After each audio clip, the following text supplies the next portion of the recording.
여러분 안녕하십니까. 그러면 이번 시간에는 지난번 시간에 이어서 기출문제집 금융판트 하겠습니다. 기출문제집 128페이지 문제 12번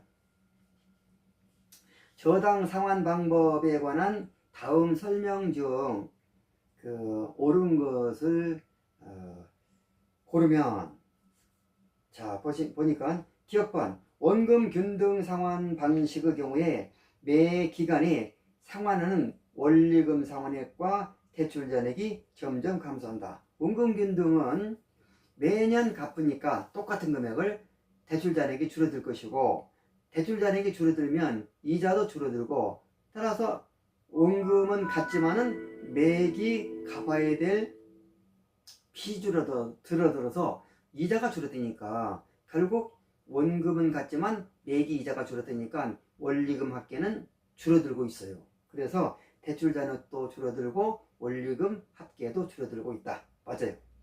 니은번 원리금 균등 상환의 경우에 매 기간에 상환하는 원금 상환액이 점점 증가한다고 그랬어요. 감소하면 안 되죠. 이게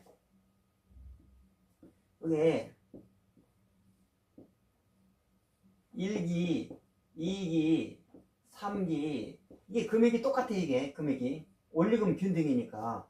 그러면 1차 년도는 원금을 하나도 안 갚았으니까 빚금 친 부분 이자가 크고, 그 다음에 하얀 부분 원금 상환액은 작다. 2차 년도는 이 하얀 부분이 원금을 갚았기 때문에 이자가 줄어들어요. 이자가 줄어드니까 원리금 합계 금액이 일정한 금액을 맞춰야 되니까 원금이 커져요. 이게 커져. 그 다음 3차 년도는 또 원금을 아까 1기보다 2기가 더 많이 갚았으니까 이자는 아까 1기에서 이자, 2기 이자로 줄어든 것보다 더 많이 줄어들어. 확 줄어들어. 그렇기 때문에 원금이 점점점 커지고 있는 거죠. 원리금은 원리금 합계는 균등하지만 그 원리금 합계 내에서 이제 원금의 크기를 따진다면 점점 커지고 있는 거예요. 그런데 감소됐으니까 틀렸고.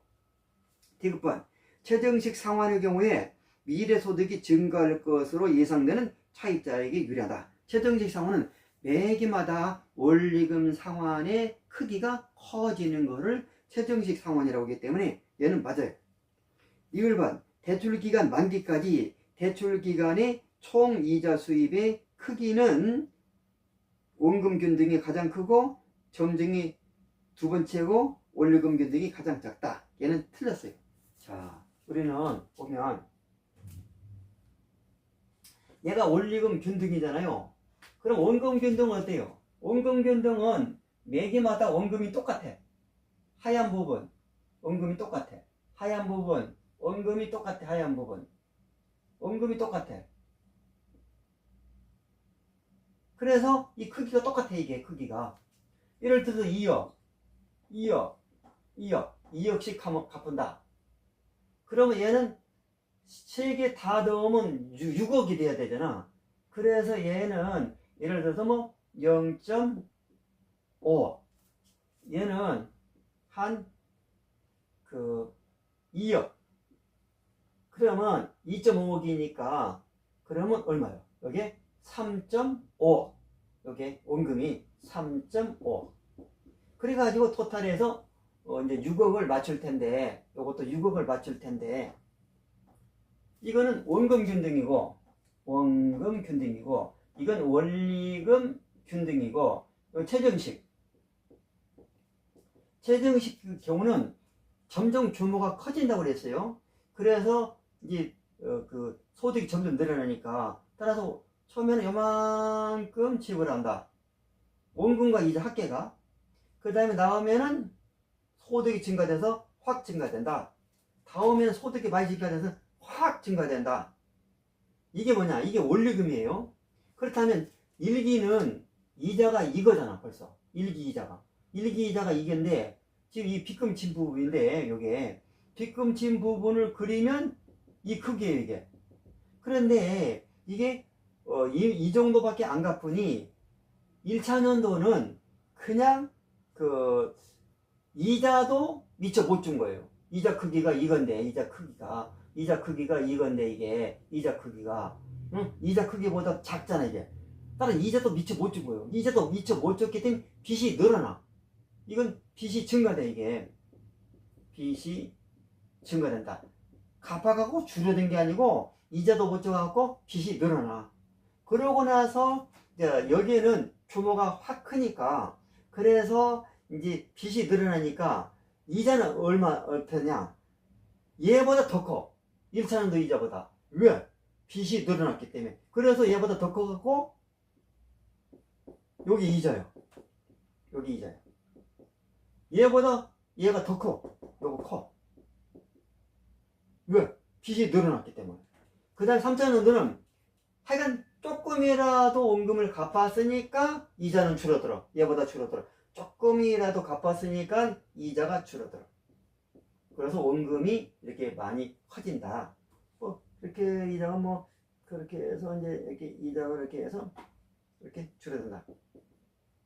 그러면 원금 균등은 매기마다 똑같은 금액을 상환하고 얘는 조금밖에 안 갚았으니까 빚이 많이 남아있어. 빚이 많이 남아있다는 것은 이자가 많이 계산된다는 거예요. 얘는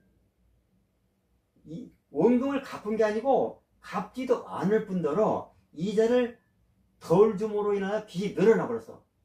빚이 더 6억 빌려왔는데 지금 6.5억이 됐어. 이자 덜 줘갖고 지금. 그러니까 매기마다 잔액이 어디가 가장 많이 남아있느냐.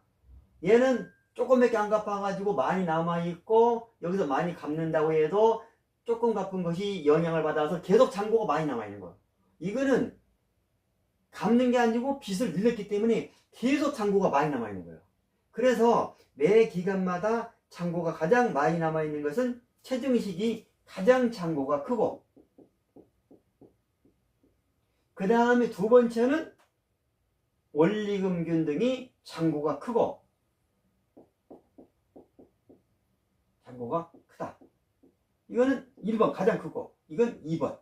이거는 잔고가 가장 작다. 잔고가 가장 작다. 세 번째. 그래가지고, 이제, 요거는, 이제, 니을번이 어떻게 말을 해야 되냐면, 체증식의 이자가 가장 크고, 그 다음에 원리금 균등이 두 번째 이자가 크고, 원금 균등이 대출 기간의 총 누계, 이자 누계는 가장 작다. 이래 써야 되는데, 얘는 틀렸어요. 그래서 맞는 건 기억하고, 그리고 디귿밖에 없어요. 그래서 문항 2번이 답입니다. 그 다음에 13번. 우리나라 부동산 투자회사에 관한 설명 중 틀린 것은 1번 자기관리 부동산 투자회사의 설립 자본금은 5억 원이다. 부동산 투자회사법을 이제 보면 다 이게 나와 있고 교과서에 제가 시험이 나올 만한 조문을 다 요약해 놨는데 자기관리 부동산 투자회사는 5억, 위탁관리하고 문항 2번 기업 구조조정 부동산 투자회사의 설립 자본금은 3억. 맞아요. 그러니까 부동산 투자회사는 세 종류가 있는데 자기관리, 위탁관리, 기업 구조조정 부동산 투자회사 세 종류가 있는데 자기관리는 5억이고 위탁관리하고 기업 구조조정 하나 같이 놀아가지고 이게 설립 자본금이 설립 시에 자본금이 3억이 필요하다. 맞아요. 3번 공인중개사로서 해당 분야 5년 이상 종사한 사람은 자기관리 부동산 투자회사의 자산 운용 전문 인력이 될 수 있다.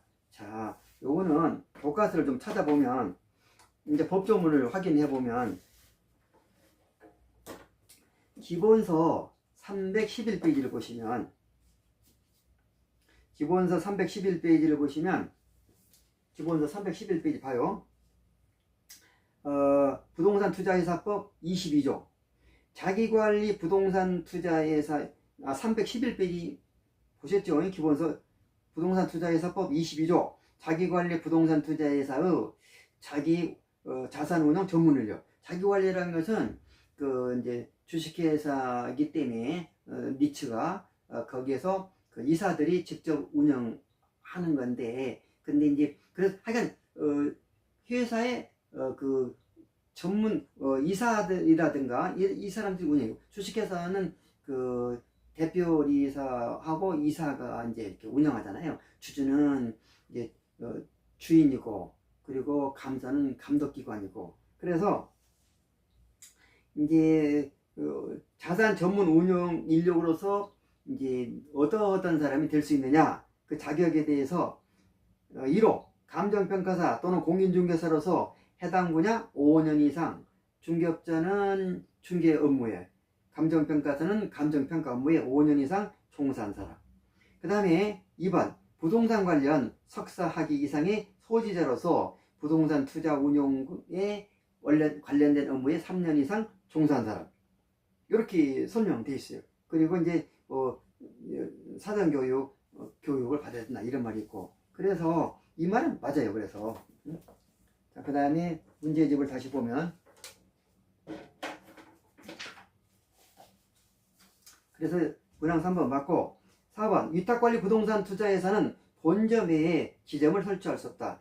위탁관리 부동산 투자에서는 주식을 발행해서 자금을 모아가지고 자기가 자산운용 전문 인력을 직접 운영하는 게 아니고 외부 자산관리 전문 회사한테 자산관리회사한테 맡기는 거예요. 이렇게. 그렇기 때문에 지점이 뭐 필요 있어요. 직접 운영도 안 하는데 그래서 본점만 있으면 되니까 얘는 맞고 그 다음에 그 5번 부동산 투자에서는 현물 출자에 의한 설립이 가능하다. 자, 현물 출자는 상법상에 위험한 약속이라고 하고 또 변태 설립 사항이라고도 말하는데 현물 출자 우리는 이제 금전 출자가 원칙인데 필요에 따라서 현물 출자를 할 수도 있는데 자 이게 설립 시에는 근데 안 된다고요. 현물 출자를 하게 되면 현금을 준다. 그 다음에 여기서 현금이 아니고 현물을 준다. 회사에 필요한 건물을 제공한다. 그리고 이제 주식을 받을 거 아니에요. 이게 주식을 받을 텐데 이게 지금 건물을 얼마로 책정할 것이냐에 따라서 이게 주식이 지금 너무 많이 받았다 너무 적게 받았다 이럴 수 있으니까 금전 같은 경우는 뭐 그런 게 없잖아요. 금전을 제공하고 주식을 받을 텐데 이게 주식을 이 경우는 뭐 금전은 뭐 평가가 이미 딱 돈으로 정해져 있기 때문에 그래서 이제 그 현물 출자는 제한을 가하는데 언제만 가능하냐 설립 시에는 안 돼. 회사가 처음 탄생될 때 설립 시에는 안 된다. 그 다음에 설립 후 회사 성립 후 회사가 탄생된 후에 추가로 신주 발행할 때는 그때는 현물 출자가 가능하다 이렇게 돼요. 그래서 이게 여기는 부동산 투자회사는 주식회사고 주식회사의 상법에 적용을 받아야 돼요. 그래서 이게 현물 출자에 의한 설립이 가능하다. 못합니다. 설립 시에는. 네, 틀렸어요. 그 다음에 14번 사업주 스폰서가 특수 목적 회사인 프로젝트 회사를 설립하여 프로젝트 금융 PF를 활용할 경우에 관한 설명으로 옳은 것은 프로젝트 금융 PF 상환 재원은 사업주의 모든 재산을 기반으로 한다. 이제 사업주가 이제 건설회사인데 이 사람이 이제 건설회사는 이제 자기가 직접 뭐 이렇게 하는 게 아니고 일단 어떤 이제 시행사가 개발업자죠. 이게 개발업자가 이제 시행사고 시공사는 건설회사가 남의 건물 지어주고 이제 거기에서 대가를 받는 것이니까 그래서 이제 개발업자 그리고 시행사 요거 이 사람이 개발한 거 이게 시행사가 그 다음 시공사가 있는데 이건 건설회사 이게 남의 건물을 지어주는 사람들 건설회사들이 다 자기 건물 짓습니까? 현대건설이 자기 건물 짓습니까? 남의 건물 지어달라고 했을 때 아파트 지어달라면 아파트 지어주고, 응? 그죠? 그래서 이제 거기 수수료 받고 그런 거죠. 그래서 이제 이 개발업자가 이제 뭐냐면 이게 그 프로젝트 금융을 이제 이용하려고 할 때 그래가지고 이게 이제 유동화 전문 회사 SPC 스페셜 퍼포스 특수한 목적 컴퍼니 SPC를 상법상에 의해서 만들어 놓고 그래가지고 이 SPC한테 개발업자의 시행사의 그 건설 사업과 별도로 여기 SPC를 만들어 가지고 SPC에 의해서 이제 요걸 담보를 요걸 개발 부지도 있고 그럴 테니까 요걸 담보를 잡고 그리고 금융기관한테 대출을 받아서 이 사람이 이제 금융기관한테 대출을 받는단 말이에요. 이게 대출을 받는다. 그러면 개발 부지를 저당을 잡혔을 거 아니요. 그냥 대출 안 해줬을 테니까. 따라서 개발 부지를 토지를 저당을 잡히고 대출을 받아서 그리고 그 돈으로 건설을 할 텐데 그럴 텐데 이게 따라서 은행에서는 이제 어떻게 할 것이냐. 은행에서는 저당을 잡고 대출을 해줬는데 이거를 이제 현금화 시키기 위해서 요거를 유동화 전문회사한테 저당자 대피고 대출받은 요 채권을 이 사람이 이제 유동화 전문회사한테 얘를 팔면은 유동화 전문회사는 그것을 증권화 시켜서 또 유통시키고 그래서 이제 개발 자금을 추가로 계속 다른 사람에게도 대부해 줄 수 있다. 이것이 지금 MBS 제도잖아. 이게 또 ABS일 수도 있고 그래서 지금 요 경우는 사업주의 모든 자산을 기반으로 한다. 요것과 유동화 전문회사는 별개로 하나를 만들어서 설립했기 때문에 개발업자가 자기 개발 사업과는 별도로 유동화 전문회사를 만들어서 요걸 운영하고 있기 때문에 바로 요거에 지금 여기서 뭐라고 하냐면 사업주의 모든 자산을 여기에서 기반으로 한다. 아니에요. 장래의 현금 흐름이 담보라면 담보고 이거 장래 현금 흐름을 보고 요걸 유동화 전문회사에서 요걸 유동하기 때문에 별개 문제예요. 독립된 회사이고 개발업자의 요거하고 요거 유동화 전문회사하고 근데 사업주의 모든 자산을 프로젝트 PF에 요걸 갖다가 담보로 잡고 있는 거다. 이건 아니야. 틀렸어요. 그 다음에 사업주의 재무 상태에 부채가 표시된다. 아니요. 요거는 이제 사업주의 요게 표시되는 게 아니고 사업주의 모든 유동화 전문회사는 따로 독립된 법이기 때문에 요거 PF를 요게 하려고 한다고 그래가지고 개발업자가 요걸 부채로 기재하지는 않아요. 그래서 여기서 보면 그래서 이게 PF를 갖다가 부의 부채라고 하잖아. 부의 부채. 그러니까 여기 이제 PF가 이제 부의 부채다. 비소구권이다. 또 담보로 잡는다면 바로 사업의 현금 흐름이다. 뭐 이런 것이 PF의 이게 프로젝트 파이낸싱의 특징이잖아요. 그래서 여기 이제 재무 상태의 부채로 기재되지 않아요. 그러나 돈은 들어와 있어요. 그 다음에 요건 이제 위험 사업의 경우에 이 프로젝트 파이낸싱에 관한 경우인데 3번 해당 프로젝트가 불실화되더라도 대출 기관의 채권 해소는 영향이 없다. 이 프로젝트 회사가 불실화되면 대출 기관의 대출 해소가 어렵죠. 요 사람이 담보 제공한 것도 아니고 그러니까 그래서 아까 제가 그냥 건설회사가 이용하는 PF를 설명했는데 문제를 가만히 읽어보니까 여기에는 그런 PF가 아니고 위험 모험 사업의 경우에 이제 PF를 말하는 것 같아요. 이게 문제를 쭉 읽어보니까 모험사업의 경우는 항공우주산업이라든가 이런 경우에 이제 그 너무나 그 많은 자금이 필요한데 위험하기 때문에 실패할 수 있기 때문에 은행에서 몇 개 은행이 이렇게 대출해준 금액을 갖다가 해서 항공우주산업을 하는데 실패할 때 금융기관한테 부채로 갚질 않아요. 갚는다면 항공우주산업 못하죠. 이게 실패할 확률도 높은데 너무나 많은 돈이 들어가기 때문에 그래서 해당 프로젝트가 불실화되더라도 그건 해당 프로젝트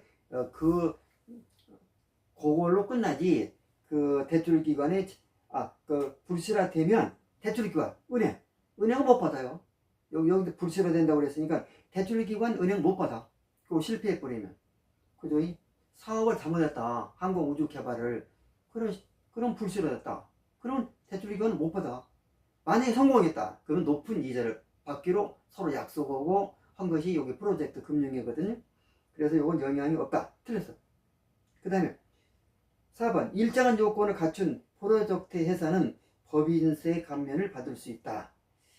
이제 우리는 이제 법인세 감면을 받을 경우에 여기서 보면 특수 목적 회사에 대해서 이것저것을 지금 물어보고 있는데 이제 여기서 우리는 그 예를 들어서 법인세는 위탁관리 그 부동산 투자 회사하고 그 다음에 그 기업 구조적 부동 투자 회사 이 두 가지만 해당되는 건데 여기 요 두 가지 경우에 이익 난 것을 전부 다 배당한 경우는 그러면 결국 법인세는 면세받는다 이런 내용인데 자기관리하고 위탁관리의 차이점은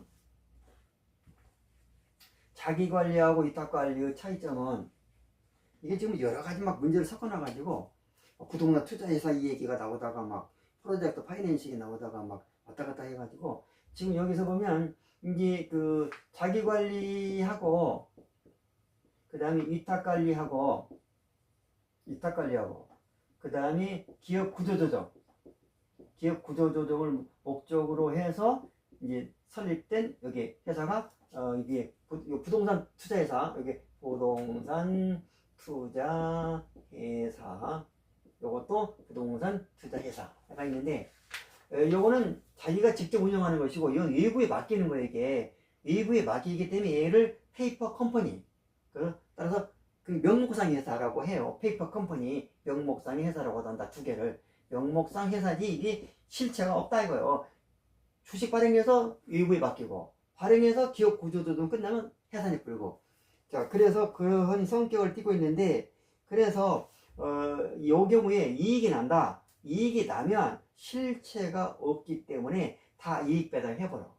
이 경우는 이익이 나면 실체가 있기 때문에 미래의 불확실한 상황을 대비해서 이익 난 걸 다 배당하지 않고 일부 보유하고 있어요. 나중에 손해 날 수도 있는 미래의 어떤 그 해가 더 발생할 수도 있으니까 그래서 이 경우는 90% 이상 배당하게 되면 실체도 없는데 얘는 실체가 있잖아요. 따라서 법인세를 내야 돼. 실체가 있으니까. 얘는 주식회사는 주식회사인데 주식 발행해서 자금 모아가지고 다 외부에 맡겨버리고 있으니 그래버리고 있으니 무슨 회사 실체가 없다. 그래서 실체가 없는데 법인세를 여기다 또 내야 되냐? 아니다. 그러고 요거 경우는 법인세가 법인세를 내고 그 다음에 이제 배당을 하잖아. 이익배당. 그러면 이익배당하면 주주가 또 배당소득세를 내요. 주주가. 그러나 이 경우는 법인의 실체가 없으니까 법인세는 면세받고 90% 이상 배당한 경우에 면세해 준다고 그랬으니까 그러면 주주는 배당소득세를 내게 된다. 이 사람. 소득은 배당 받았으니까. 자, 이런 식으로 되니까 그래서 지금 그 법인세 감면을 받을 수 있다. 90% 이상 배당한 경우에. 맞아요. 그 다음에 5번. 프로젝트 회사 자금은 차주가 임의로 관리한다. 임의로 그 차주가 요거를 관리한다. 돈 빌려온 사람이 그 프로젝트 회사의 자금을 마음대로 관리한다. 관리 못해요. 예를 들어서 건설회사에서 이제 건물을 지어서 분양을 했을 때 수분양자들이 여러 명일 텐데, 은행에서 저당을 잡고 대출해 줄 때 그 수분양자들의 소유권을 꼼짝 못하게끔 그 수분양자의 소유권을 대출은행이 은행한테 다 신탁으로 넘겨요. 신탁으로 넘겨. 그렇기 때문에 뭐냐면 그 회사가 건설회사가 이 자금을 건들 수도 없고 수분양자가 건들 수도 없고, 은행에서 딱 저당 잡고 저당 잡고 그리고 신탁법에 의해서 명의를 대출은행이 자기 앞으로 돌려놨기 때문에 아무로 건들 수가 없어요. 그래서 여기 차주가 마음대로 관리한다. 얘는 안 돼요. 대출기관인 은행이 신탁법상에 명의자가로 되어 있기 때문에 은행이 이걸 명의를 가지고 있기 때문에 차주 마음대로 못합니다. 돈 빌린 사람, 수분양자가 돈 빌렸는데 차주 마음대로 못한다. 이 말은